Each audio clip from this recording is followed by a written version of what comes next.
The film begins with a very ordinary evening at one of the grand opera parties.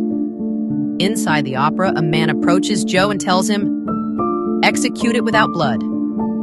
Joe replies, "All right." He heads straight to his target and kills him. That part is routine. The real problem begins when Joe starts to feel a pounding headache and his vision blurs. News of the murder spreads quickly across the opera. Chaos breaks out. Everyone runs. In the panic, Misa falls and people trample her. Joe rushes in, pulls her away from the crowd, lifts her up, and carries her outside. Suddenly, another wave of pain hits him. Misa turns to get him some water, but when she looks back, he's gone. The next day, Joe visits the doctor. He runs tests and gives Joe bad news. Afterwards, Joe meets his lifelong friend and confesses how exhausted he feels. His friend laughs, "Man, take a vacation." "What if you don't kill someone for a week, you'll starve." Relax. Later, Joe goes to Misa's training hall to return her phone. She invites him to dinner. They eat together. Misa asks about his work. He tells her, "I help people retire. Those who want to step down, I make it happen." Over time, they grow closer and fall in love. Joe, like any man, tries to balance work and a new life. Joe tells his friend about her. His friend insists, "Tell Meza the truth. If she loves you, she'll accept it." But before Joe can, his medical results arrive.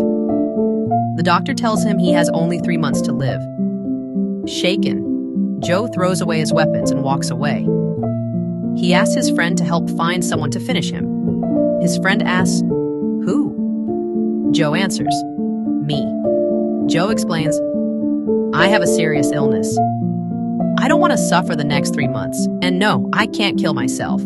If I do, my life insurance is void. The money must go to Meza." His friend refuses. So Joe approaches Antoinette, the most feared crime broker on the planet. He offers her $2 million to arrange his death. She laughs. "Joe, you're my favorite. I'd kill you for free." From this, we learn Joe is the most dangerous hitman in Europe. The same man who once killed Antoinette's father for breaking the rules of the game. She immediately accepts and posts the contract. First, she sends it to Lofi. But once Lofi learns the target is Joe, he refuses. So she sends it to a Korean killer and his crew. At the same time, 2 brothers are dispatched on another execution. Meanwhile, Joe waits for Meza. Another headache strikes. He gets a call, shuts off his phone. Meza arrives, but Joe tells her they must break up. She's heartbroken, unable to understand how he can leave so easily. He walks away, leaving his door unlocked at home. Later, he sends her a message. He's sick, but he loves her. Right after the doctor calls, Joe's tests were mixed up with another patient. He's perfectly healthy, but it's too late. Assassins are already on their way. The Korean team arrives. Joe fights them off one by one, killing them all. Antoinette calls, "What happened?" Joe answers coldly, "They're dead." She shrugs and sends in bikers. The real war begins. Joe texts Meza, telling her to run. Then he charges headfirst into battle. One attacker goes down hard, his skull crushed. Another follows the same path. Antoinette doubles the bounty.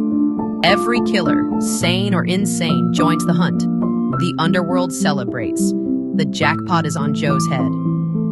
Misa listens to Joe's message, heartbroken, and leaves. Meanwhile, Joe tells his friend the diagnosis was false, yet now everyone is after him. His friend warns, "Cancel the contract." Joe replies, "Antoinette wanted me gone. She'll never stop." His friend offers him only bombs and mines. Joe accepts, planning to trap every assassin at once. Elsewhere, Antoinette sets up another plan. She sends Lofidal to capture Meza.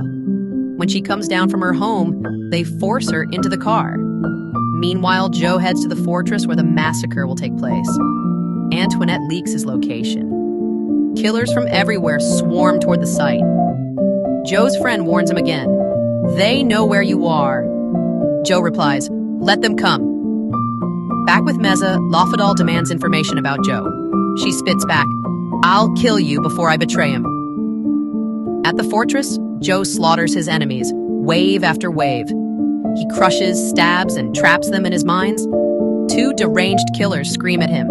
He throws one into the other and detonates them both. Then comes Bodas. Joe fights viciously until Bodas steps on a mine, obliterated. Lafadal calls Joe, taunting, "I've got Meza." Joe answers, "You've got no honor."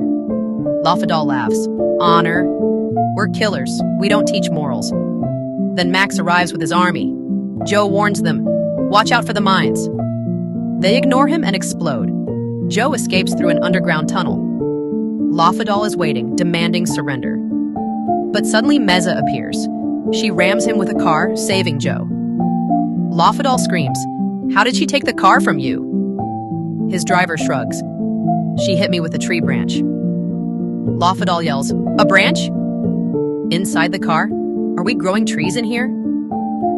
Joe and Meza finally reunite. He admits the truth. He's a hitman. She gasps, "You kill people?" He answers, "Only criminals. Only those who deserve it." They drive off together, but Meza is shot in the shoulder. Joe rushes her to a church. A priest helps. She survives and whispers, "I love you." Meanwhile, assassins, mercenaries, engineers, carpenters, the entire world seems to be chasing Joe. Joe proposes to Meza. During their wedding ceremony, Lafadal storms in. Then, Max follows. The final fight erupts. Joe smashes iron onto Lafadal, ending him. Max tells Joe, "You know the game doesn't end like this." Antoinette won't stop. Meza interrupts. "Who cares what she wants?" Joe calms her. She looks at Lafadal and asks, "Do we kill him or walk away?" "Am I a killer now too?" Meanwhile, Antoinette packs to flee. But Joe's friend arrives. "You started this, so you must end it." She says, "Joe left me no choice." He shoots her dead. And so Joe and Meza marry. Everyone attends. They live happily ever after, with children, boys, and girls. The film ends.